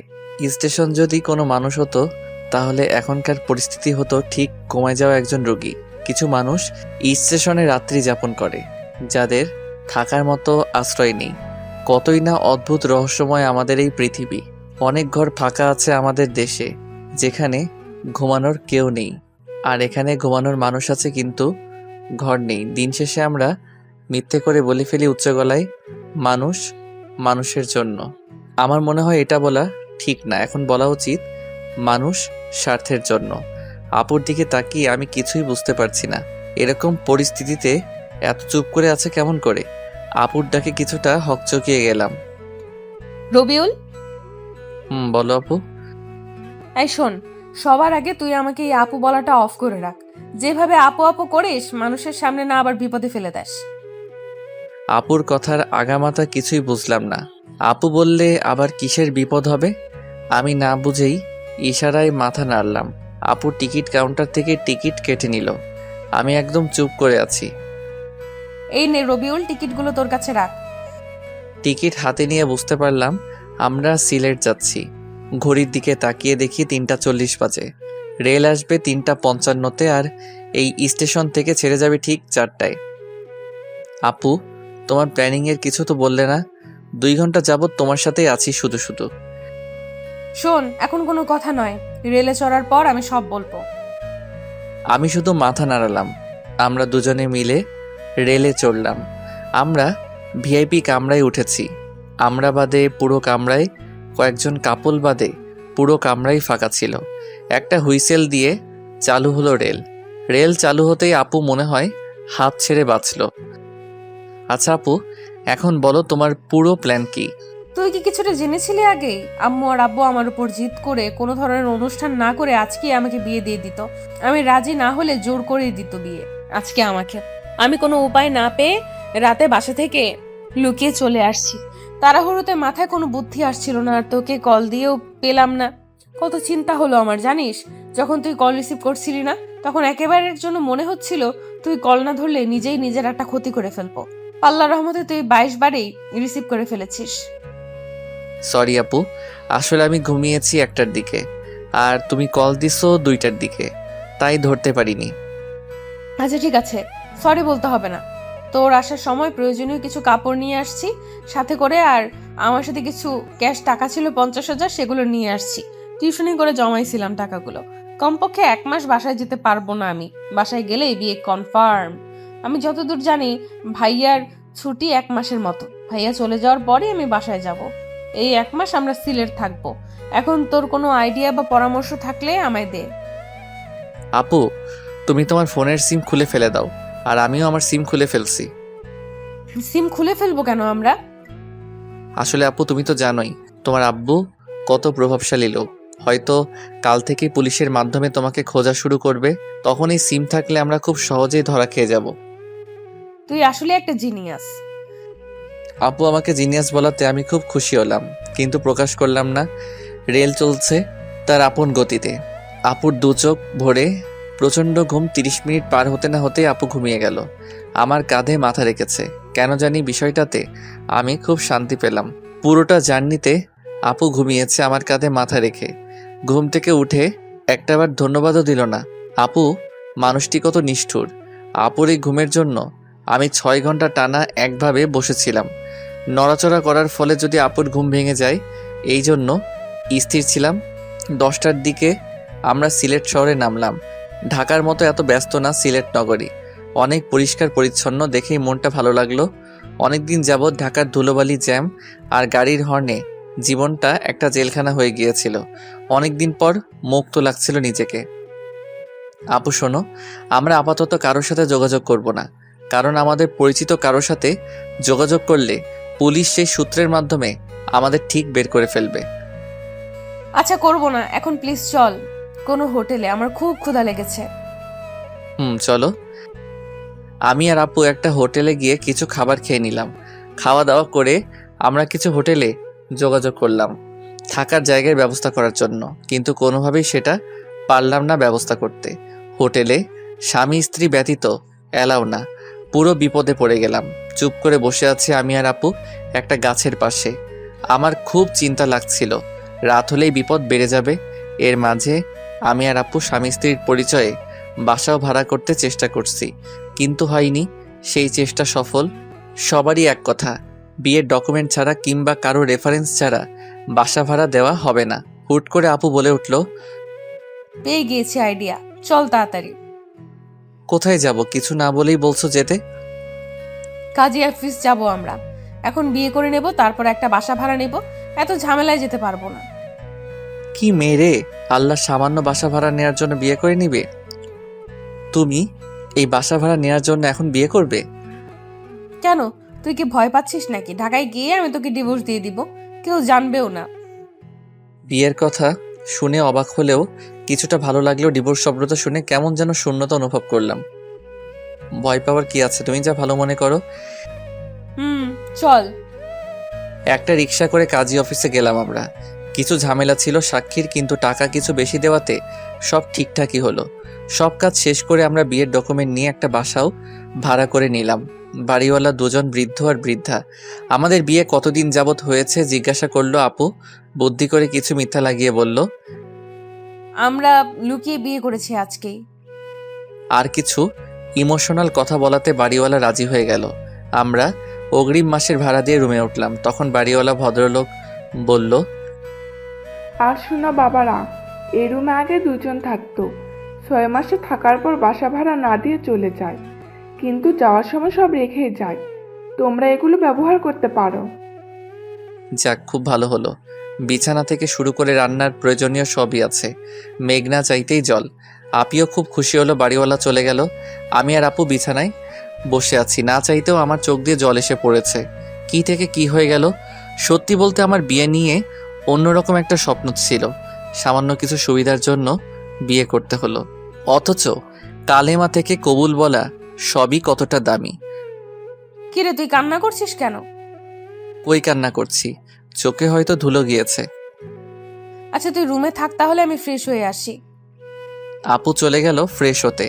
আমি বিছানায় বসে বসে ভাবছি, আজকের রাতটা আমার বাসর রাত। আপু গোসল করে আসছে। আপুর ভেজা চুলগুলো একটা তোয়ালে দিয়ে বাঁধা। কানের পাশের কিছু চুল থেকে টপ টপ করে পানি পড়ছিল। আপুকে এই অবস্থায় দেখে আমি পুরো শক খেলাম। কিরে, তুই কি দেখিস অমন করে? মনে হয় আজকে তুই প্রথম দেখছিস আমায়। যা গোসল করে আয়। যাচ্ছি। আমি গোসল করে আসলাম। এসে দেখি আপু তার চুল ছেড়ে দিয়েছে শুকানোর জন্য। আপুর এত বড় চুল আমি তো বুঝতেই পারিনি। এর আগে আপুকে যতবার দেখেছি আমি কখন আপুর চুল দেখিনি। আজ দেখে আমি পুরো অবাক। এত পড়াশোনা করে আপু কেমন করে তার চুল সামলাতো? আপু, একটা কথা বলি। বল। আচ্ছা আপু, তুমি কেমন ছেলেকে বিয়ে করতে চাও? তোর মতো ছেলেকে? আমি এগুলো নিয়ে ভাবিনি কখনো। সত্যি কথা হলো, আমি মেডিকেল কোর্স শেষ করে বিয়ে করতে চাই। তার আগে এগুলো নিয়ে ভাবতে চাই না। ও আচ্ছা। আচ্ছা দেখ রবিউল, এখন তো এই বাসায় আমরা কমপক্ষে 1 মাস থাকবো। আর যেহেতু আমরা এখানে স্বামী স্ত্রী হয়ে বাসা ভাড়া নিয়েছি, তাই তুই আমাকে টোটালি আপু বলা অফ কর। সবসময় তুই আমাকে নাম ধরেই ডাকবি। আপু আর নাম ধরে ডাকতে গেলে দেখবি গুলিয়ে ফেলবি। এখানে আমাদের না চাইলেও স্বামী স্ত্রীর মতো অভিনয় করতে হবে, আর সেটা না করলে ধরা খেলে আবার পুলিশও দিতে পারে। এখানকার মানুষ অনেক সচেতন। তো এখন থেকে আমি তোকে তুমি করে বলবো, আর তুই আমাকে নাম ধরেই ডাকবি, ঠিক যেরকম স্বামী স্ত্রীরা কথা বলে। আপুর কথা শুনে ভালোই লাগলো। নিজেকে সত্যি সত্যি জামাই মনে হচ্ছিল। কিন্তু তুমি আবার কিছু মনে করবে না, বলবে না তো যে বেয়াদবি করছি? আরে পাগল তুই, আমিই তো বলছি সব করতে। বিপদের জন্যই তো আমরা এসব করছি। আচ্ছা মৌ, খুব ভালোবাসা মিশিয়ে আপুকে নাম ধরে বললাম, রাতের বেলায় আবার বাড়িওয়ালা আসলো আমাদের রুমে। তোমাদের নামই তো ভালো করে জানা হলো না। আন্টি, আমার নাম রবিউল আর ওর নাম মৌ। ও আচ্ছা, তোমাদের খুব ভালো মানিয়েছে, কিন্তু দোয়া করি তোমরা অনেক সুখী হও। এই যে তোমাদের জন্য রাতের খাবার নিয়ে আসছি। এখন তো আর কিছু রান্নাও করতে পারবে না, আর হোটেলও বাসা থেকে অনেক দূরে। তোমরা দুজন মিলে খাবার খেয়ে নিও। আমি আসি তাহলে। আচ্ছা আন্টি। যাক, ভালোই হলো, খুব ক্ষুধা লেগেছিল আমার। আচ্ছা মৌ, চলো আমরা খেয়ে নেই তাহলে।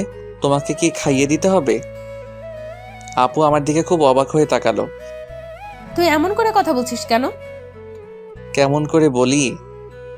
এমন ভাবে বলছিস যেন আমরা সত্যি সত্যি স্বামী স্ত্রী। থাক থাক, কথায় আছে তো, কান আর ভালো করতে নেই। তুমি বললে যেন আমরা স্বামী স্ত্রীর মতন থাকি, আর এখন বলছো আমি কিভাবে কথা বলছি। আর তুমি নিজেই বললে স্বামী স্ত্রীর মতন অভিনয় করতে। হ্যাঁ বলছি তো। তো এখন তুমি আমাকে তুই করে বলছো কেন? সরি, আসলে সারা জীবন তুই করে বলেছি তো, তাই আর কি। আচ্ছা, এরপর থেকে আর হবে না। সরি, তুমি রাগ করো না। আমি তুমি করেই বলবো, কিন্তু দয়া করে এর ফায়দাটা নিও না। যদি কোনো রকম ফায়দা নিতে চাও তাহলে আমি তোমার মাথা ফাটিয়ে দেবো। কি ভয়ঙ্কর মেয়ে রে বাবা। আরে, তুমি কি আমাকে ওই ধরনের ছেলে ভাবো? না, সেটা ভাবি না, কিন্তু ছেলে বলে কথা। মৌ, তুমি আমার চরিত্র নিয়ে কথা শোনালে। হয়েছে, এখন আর রাগ আর ঝগড়া করতে হবে না। চলো এখন আমরা ঘুমিয়ে পড়ি। এখনই ঘুমিয়ে পড়বো? কেন? না ঘুমিয়ে কি করব আমরা? ফোনে তো সিম নেই যে একটু অনলাইনে যাব। তাই বলে বাসর রাতে ঘুমানো কি ঠিক হবে? বাসর রাত মানে? আরে দেখো, আমাদের বিয়েতে কোনো ভেজাল নেই। পিওরভাবে বিয়ের সব কাজ সম্পূর্ণ করেছি আমরা। ইসলামী শরীয়ত মেনেই তো বিয়ে করেছি। সেই হিসেবে আমাদের তো বাসর রাতই আজকে। চলো না মৌ, সকল নিয়ম ভেঙে ফেলি আমরা। আমার কথাগুলো শুনে এক মুহূর্তে আপুর চোখে ভয় চলে আসলো, যদিও কথাগুলো আমি সব বলছি মজা করে। রবিউল, তুমি প্লিজ এসব বলো না। আমি তোমাকে আমার চেয়েও বেশি বিশ্বাস করি। আমি জানি আমি ভুল করলেও তুমি কোনো ভুল করবে না। সরি, আমি তোমার সাথে একটু মজা করেছি। আপুর নাম ধরে ডাকতে আমার খুব লজ্জা লাগে, কিন্তু তবুও অভ্যাস করে নিতে হবে, কারণ অন্য কেউ আপুর ডাক শুনে ফেললে আবার ঝামেলায় পড়তে হবে। আচ্ছা চলো আমরা তাহলে এখন ঘুমাই। সারাদিন তো অনেক ধকল গেল আমাদের উপর দিয়ে, কিন্তু বিছানায় যেতেই হলো। আর এক বিপত্তি, দুজন আমরা এক বিছানায় ঘুমাবো। এই তুমি আমার সাথে ঘুমাবে কেমনে? তুমি নিচে ঘুমাও, আমি বিছানায় ঘুমাবো। আমাকে দিয়ে এত কিছু করিয়ে তুমি কি আমাকে নিচে রাখতে চাচ্ছ? আর এই ঠান্ডায় আমি ফ্লোরে ঘুমালে কালকে আমাকে কবর দিতে হবে। তাও ঠিক। একটা কাজ করো, বিছানার মধ্যে বালিশ দাও, আমি ওপাশে আর তুমি ওপাশে ঘুমাও। আচ্ছা ঠিক আছে। আপু আর আমি শুয়ে আছি। গত 24 ঘন্টায় কত কিছুই না ঘটে গেল। কল্পনায়ও এগুলো কখনো আমার মাথায় আসতো না। কিছুদিন আগেও যাকে হারানোর ভয়ে আটকে উঠেছিল আমার অবচেতন মন, আর আজকে তার সাথে এক বিছানায় রয়েছি। আবার হয়তো 1 মাস পর কোথায় থাকবো সেটা সৃষ্টিকর্তাই ভালো জানে। অনেক চেষ্টা করেও আমার ঘুম আসছিল না। আপুর দিকে একটু তাকাতেই দেখি আমি গভীর ঘুমে আছি। এত তাড়াতাড়ি ঘুমাই কেমনে মানুষ? আপুকে নিষ্পাপ লাগছিল ঘুমন্ত চেহারায়। আপুকে দেখে একটু লোভ হচ্ছে। আপুকে যদি একটু স্পর্শ করতে পারতাম। কি সব ভাবছি রাতে আমি। আপুকে নিয়ে ভাবতে ভাবতে ঘুমানোর জন্য খুব সুন্দর একটা স্বপ্ন দেখলাম। সকালবেলায় আপুকে দেখে স্বপ্নের কথা মনে হতেই আমার লজ্জা লাগছিল। রাতে স্বপ্ন দেখেছি আপু আর আমি শুয়ে আছি। আমি কোনো একটা কারণে রাগ করেছি। এই রবিউল, তুমি আমার উপর রাগ করে আছো কেমনে? তবু আমি কোনো কথা বলছি না। আপু বারবার আমার সাথে কথা বলার চেষ্টা করছিল। আমি চুপ করে আছি। একসময় এসে আপু জোর করে আমার ঠোঁটে ঠোঁট লাগিয়ে খুব জোরে একটা আমি নিঃশ্বাস নিতে পারছিলাম না। আপু ছেড়ে দেওয়ার পর আমি হাঁপাচ্ছিলাম। এই তুমি কি নিয়ে হাসছো? কিছু না, এমনি হাসছি। সারাদিনই আপুর সাথে খুনসুটি ভালোই কাটলো। বিয়ের প্রথম দিন। মৌ, আমি একটু বাইরে যাব, তুমি বাসায় থেকো, কোথাও যেও না। আমাকে একা রেখে কই যাবে তুমি এই নতুন জায়গায়? আমার একটু দরকার আছে, থাকো তাহলে। আমি গেলাম। আমার মানিব্যাগটা নিয়ে বের হলাম। বাসা থেকে বের হয়ে একটা রিক্সা নিয়ে শহরে গেলাম। আসলে আমি শহরে আসছি মৌ আপুর জন্য কিছু বই কিনতে। আমি চাই না এই 1 মাসে আপুর পড়াশোনার ক্ষতি হোক, তাই দেখি কিছু বই ম্যানেজ করা যায় নাকি। আসার সময় লুকিয়ে আপুর কলেজের কার্ডটা নিয়ে আসছি। আপুর কার্ডের সব লেখা ছিল। আমার বই খোঁজার জন্য বেশি কষ্ট হলো না। মেডিকেল কলেজের একটা লাইব্রেরি থেকে আপুর সেমিস্টারের সব বই কিনে নিলাম। সব মিলিয়ে 3,000 টাকার বই কিনলাম। ভালোই সময় লেগে গেল বই কিনতে কিনতে। বাসায় ফিরতেই আপু এমনভাবে দরজা খুলে দিল যেন খুব মিস করছিল। এত দেরি করতে হবে তোমার? যদি সত্যি তোমার বউ হতাম, একা রেখে এত সময় বাহিরে এইভাবে থাকতে পারতে? জানো কতটা চিন্তা হচ্ছিল আমার। সরি, তোমার জন্য ছোট্ট একটা সারপ্রাইজ আছে বলে মৌয়ের হাতে বইয়ের প্যাকেটটা দিলাম। আমি আসার সময় গিফট পেপারে করে মুড়িয়ে নিয়ে আসছিলাম। বইগুলো গিফট পেপার খুলে আপু খুশিতে চিৎকার করে এসে আমায় জড়িয়ে ধরলো। আমি তো পুরা শকড। কয়েক সেকেন্ড পর আপু আমায় ছেড়ে দিয়ে সরি, আমি উত্তেজনায় তোমায় জড়িয়ে ধরে ফেলেছি। বইগুলোকে খুব মিস করছিলাম আমি। জানো, তুমি 1 মাসে কমপক্ষে 450 ঘন্টা পড়তে হবে। অনেক পিছিয়ে পড়তাম বইগুলো না পেলে। অনেক অনেক ধন্যবাদ তোমায়। আপুর খুশিতে মনটা ভরে গেল। প্রিয়জনের জন্য কিছু করতে পারাটা বেশি কিছু না, শুধু একটা চেষ্টার। এভাবে কিছুদিন চলে গেল। আপুর সাথে সম্পর্কটা অনেক বন্ধুত্বে রূপ নিয়েছে। খুব ভালো বোঝাপড়া আমাদের মধ্যে। এখন আর আপুকে আপু বলতে ভালো লাগে না, নাম ধরে ডাকতে বেশি ভালো লাগে। বন্ধুত্বে নাম ধরে ডাকে সবাই, আর আমরাও এটাই করেছি। সিলেট এসেছি 20 দিন হলো। এর মাঝে আমি আমার আম্মুকে কল দিয়ে বলেছি সবকিছু। আম্মু প্রথমে রাগ করলেও পরে বুঝিয়ে বলার পর শান্ত হয়েছে। তোমার ভাবতে অবাক লাগে না? কি ভাবতে অবাক লাগবে? তুমি আমায় একটা সময় কিংবা 20 দিন আগেও শুধু আপু আপু করতে, আর এখন তুমি আমার সবচেয়ে ভালো বন্ধু হয়ে গিয়েছো। জানো, আমার ভাবতেই অবাক লাগে। আমি কখনো ভাবিনি তোমাকে তুমি করে বলে আমি এত প্রশান্তি পাবো। জানো, এখন আমার মনে হয় আমি বাদেও আমার একটা মানুষ আছে যে আমার পাশে আছে। আমার মনে হয় আমি নিজের কাছে যতটা সেফ, আমিও তোমার কাছে ততটাই সেফ। আমি চাই রবিউল, তুমি আমার বন্ধু হয়ে সারাটা জীবন আমার পাশে থাকবে। কথা দাও। মৌ, তুমি কি পাগল হয়ে গেলে নাকি? আমি তোমার সাথেই আছি। কথা দাও তবুও তুমি। মৌ আপু একদম আগের মতো নেই। আমার সাথে এমনভাবে পাগলামি করে যেন আপু একদম ছোট হয়ে গিয়েছে। কথা দিচ্ছি, তোমার সাথে আমি ততদিনই থাকবো যতদিন তুমি আমাকে তোমার সাথে রাখবে। এই, তুমি এরকম ফিলোসফিক্যাল কথা বলো কেন? সোজাভাবে বলতে পারো না? থাকবো তোমার সাথেই। তুমি যখন থাকবে না তখন তো আর চাইলেও আমি থাকতে পারবো না। কেন? আমি কই যাব? তুমি তো আর সারা জীবন এরকম থাকবে না। একদিন বিয়ে করে পাড়ি জমাবে অন্যের শহরে, তখন চাইলেও আর তোমার পাশে থাকা হবে না। মৌ একেবারে চুপ হয়ে গেল। আমিও কিছু না বলে রুমের বাইরে চলে আসলাম। অজান্তেই চোখের কোণে জল এসে গিয়েছে। মৌ আমার সাথে আছে, এটা সত্য। আর একদিন অন্যের সাথে থাকবে, সেটা বাস্তবতা। বাস্তবতা সবসময় কঠিন, যেটা না চাইলেও আমাদের মানতে হবে। বেশ কিছুক্ষণ রুমের বাইরে থাকার পর রুমে গেলাম। গিয়ে দেখি মৌ বসে বসে পড়ছে। মেডিকেলের ছাত্রীরা এতটা পড়ে, সেটা মৌকে না দেখলে বিশ্বাসই হতো না। মৌয়ের মতো মনোবল সবারই থাকা উচিত। এত বিপদের সময়ও নিজের স্বপ্ন থেকে একটু পিছুপা হয়নি। আচ্ছা, আমিও তো পড়াশোনা করছি, আমারও তো স্বপ্ন আছে। তেমনই হয়তো মৌয়েরও কোনো স্বপ্ন আছে। মৌ, আমার ঘুম পেয়েছে, আমি ঘুমাবো। তুমি পড়া শেষ করে রাতের খাবার খেয়ে নিও। কেন, তুমি খাবে না? আমার ক্ষুধা নেই, তুমি খেয়ে নিও। তুমি না খেলে আমিও খাবো না। কেন পাগলামি করো বলো? পাগলামি করো না। তুমি না খেলে আমিও খাবো না, সোজা বলে দিলাম। আচ্ছা তুমি পড়ো তাহলে, আমি একটু শুয়ে থাকি। তুমি খাওয়ার সময় আমাকে ডেকে নিও। ঘুমিয়ে গিয়েছিলাম, মৌয়ের ডাকে আপুর ঘুম ভাঙলো। ওই রবিউল, ওঠো, যাও ফ্রেশ হয়ে আসো, আমি খাবার দিতেছি। আমি না খেলে চলে না, আমার খুব ঘুম পেয়েছে, প্লিজ। এই, তুমি উঠবে নাকি আমি পানি ঢেলে দিব? উঠছি। ইচ্ছে না থাকা সত্ত্বেও ফ্রেশ হয়ে আসলাম। মৌ খুব ভালো রান্না করতে পারে। প্রথম কয়েকদিন আমি হোটেলে থেকে খাবার আনলেও পরে মৌ বুঝতে পারে যে আমি বাইরের খাবার খেতে পারি না। তারপর থেকে মৌ রান্না করে। খাওয়া দাওয়া শেষ করে আমি আর মৌ একসাথে ঘুমিয়ে পড়লাম। সকালে মৌয়ের ডাকে ঘুম ভাঙলো। রবিউল, ওঠো, ফ্রেশ হয়ে আসো, আজকে কিছু কেনাকাটা করতে হবে আমার। আমি ফ্রেশ হয়ে আসলাম। তারপর নাস্তা করে রিকশায় করে আমি আর মৌ মার্কেটে যাচ্ছি।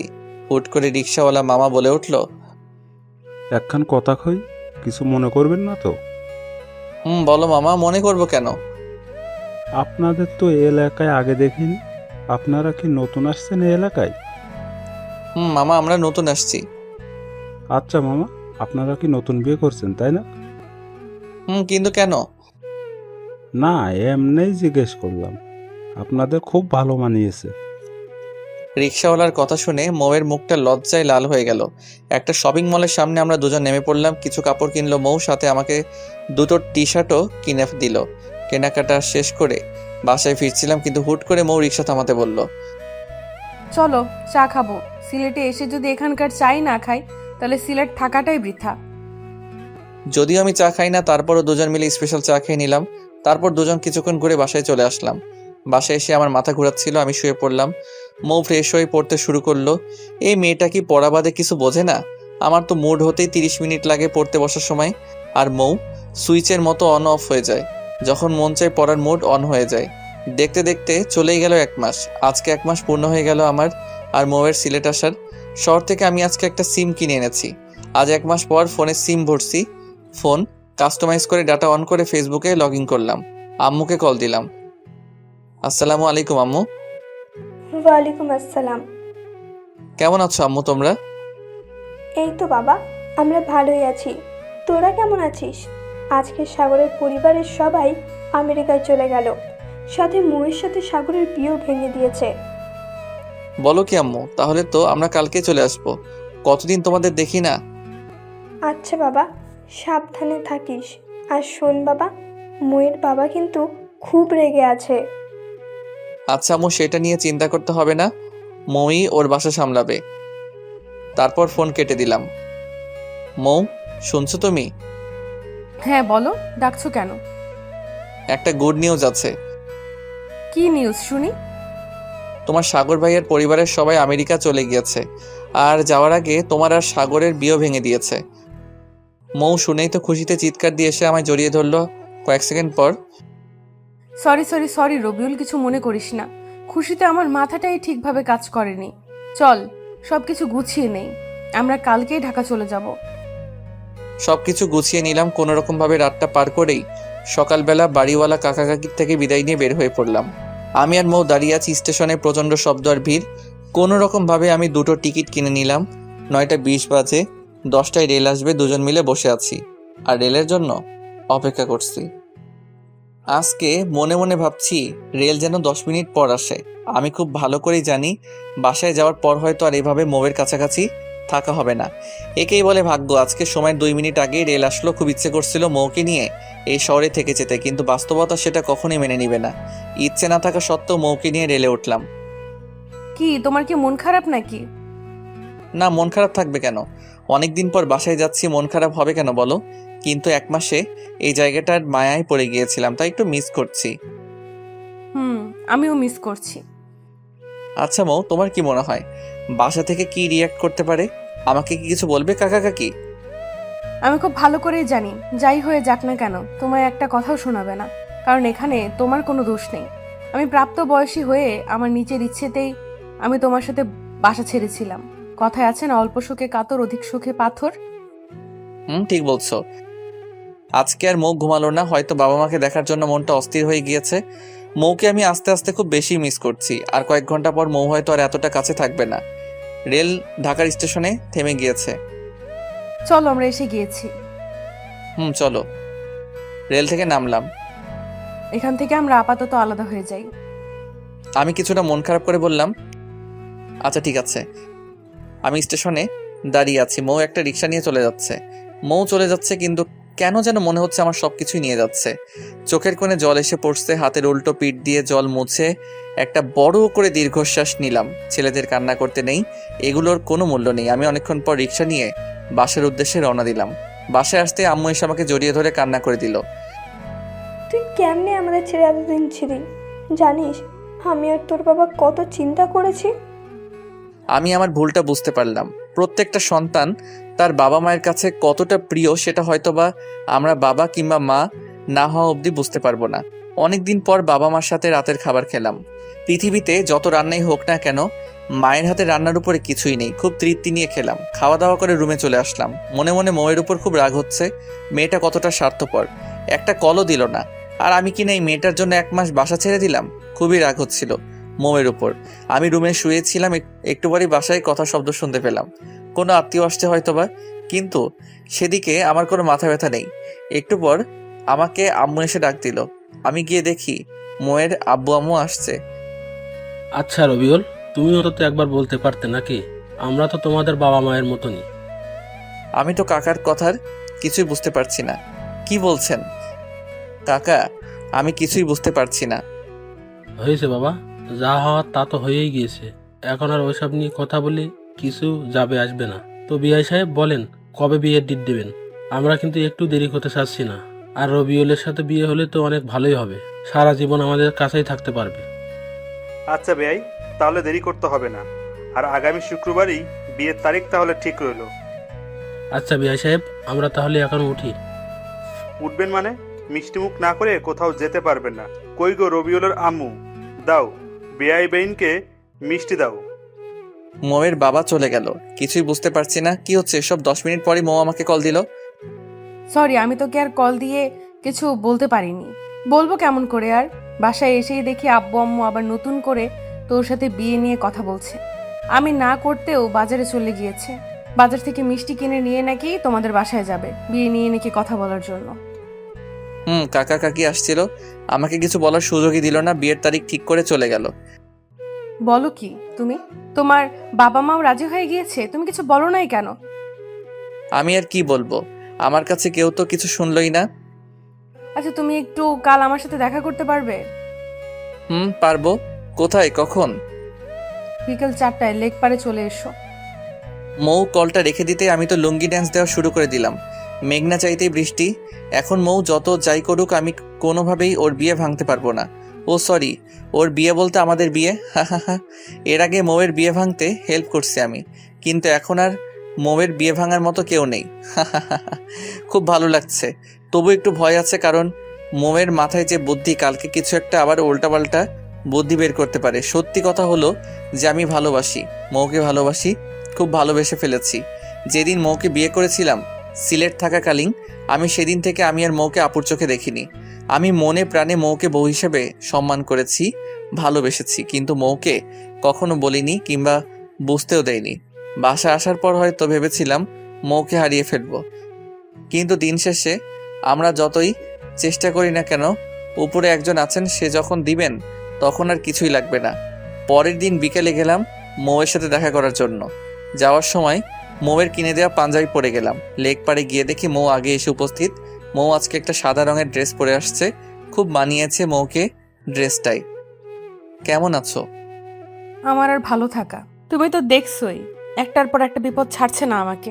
একটা ভালো আইডিয়া দাও তুমি, তাহলে কি করব আমি এখন? একটা কথা বলি তোমাকে, তুমি যদি রাগ না করো। আচ্ছা বলো, রাগ করব না। না, কথা দাও রাগ করবে না। আর সাথে যা বলার তুমি আমার কথা পুরোটা শোনার পর বলবে। বলো। দেখো, বিয়ে তো একদিন তোমার কিংবা আমার করা লাগবেই। আর আমি তো ছেলে হিসেবে খারাপ না, তো তুমি চাইলে আমাকেই বিয়ে করে ফেলো। বিয়ে করার পর তো কাকা কাকি তোমাকে আর প্রেশার দিতে পারবে না। আর জুনিয়র বর পাওয়া অনেকটা ভাগ্যের। তোমার কথা বলা শেষ? বলা শেষ। থাকো তুমি তোমার আইডিয়া নিয়ে। তোমার থেকে এই আইডিয়া অন্তত আশা করিনি। আর আমি তোমাকে কখনোই স্বামী হিসেবে মানতে পারবো না। রাগ দেখিয়ে চলে গেল। যতই রাগ করো মৌ, এখন আর কোনো উপায় নেই। বউ হিসেবে তুমি শুধু আমারই হবে। রাতে মৌয়ের কল দিয়েছো কেন? তখন তো কিছু না বলে রাগ দেখিয়ে চলে আসলে। আমি কি বিপদে নেই? আমিও তো বিপদেই আছি। বিপদে মাথা গরম করে কিছুই হয় না, উল্টা আরো পরিস্থিতি খারাপ হয়ে যায়। আমি একটা আইডিয়াই তো দিয়েছিলাম, তুমি ভালো কিংবা খারাপ কিছু একটা বলতে পারতে, আর সেটা না করে রাগ দেখিয়ে চলে আসলে। তুমি আর আমি হয়তো ঠিক ছিলাম, আমরা 1 মাস এক বিছানায় থেকেও দুজনকে স্পর্শ পর্যন্ত করিনি, কিন্তু সমাজ এটা মানবে না। দিন শেষে আমরাও সমাজের নিকট দায়বদ্ধ। এখন যদি আমাদের বিয়েটা না হয়, তাহলে কাকা কাকি আর আমার বাবা মা স্বাভাবিকভাবে এলাকায় বসবাস করতে পারবে না। এক একজন এক এক রকমের কথা শোনাবে।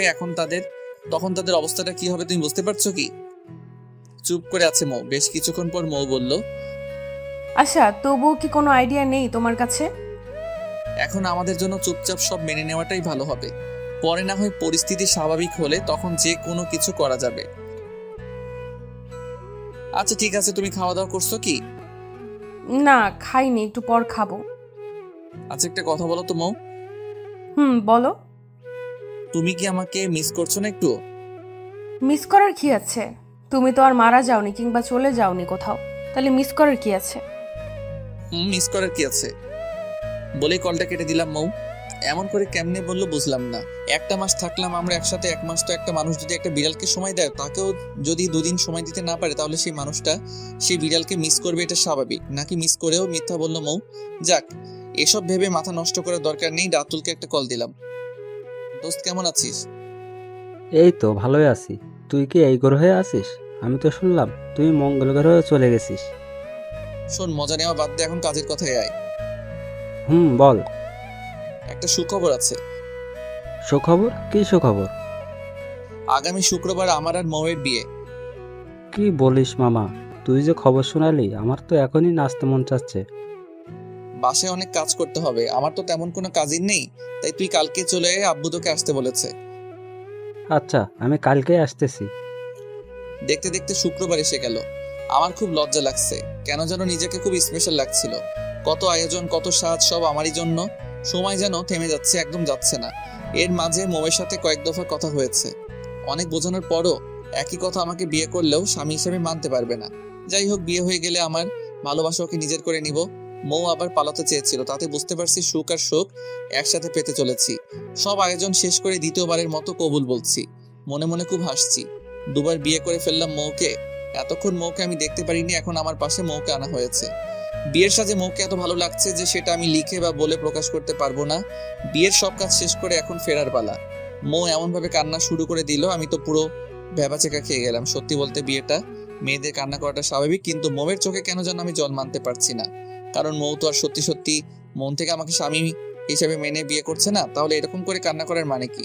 আবার এমনও হতে পারে মানুষের চাপে কান্না করছে, না হলে আবার লোকে কথা বলবে যে কেমন মেয়ে দেখো, বিয়ের দিনে একটু কান্না করছে না। কান্না করতে করতে আমাদের বাসায় চলে আসলাম। আমার রুমে আসতেই তো আমি পুরো চমকে গেলাম। এত ফুল আর এত সুন্দর করে সাজানো হয়েছে, যেটা আমার কল্পনাতেও ছিল না। পুরো ঘরটায় রজনীগন্ধা আর গোলাপের ঘ্রাণে ভরে উঠেছে। বাসা ভর্তি মেহমান। রাত 11টা অবধি মৌয়ের কাছেই যেতে পারলাম না, আমার আত্মীয়রা মৌকে ঘিরে রেখেছে। 11টায় আস্তে আস্তে সবাই চলে গেল। রাতুল আমাকে এক প্রকার ধাক্কা দিয়ে ঘরে ঢুকিয়ে দিল। বিশেষ দ্রষ্টব্য, গল্পের সিজন 2 আসছে খুব শীঘ্রই।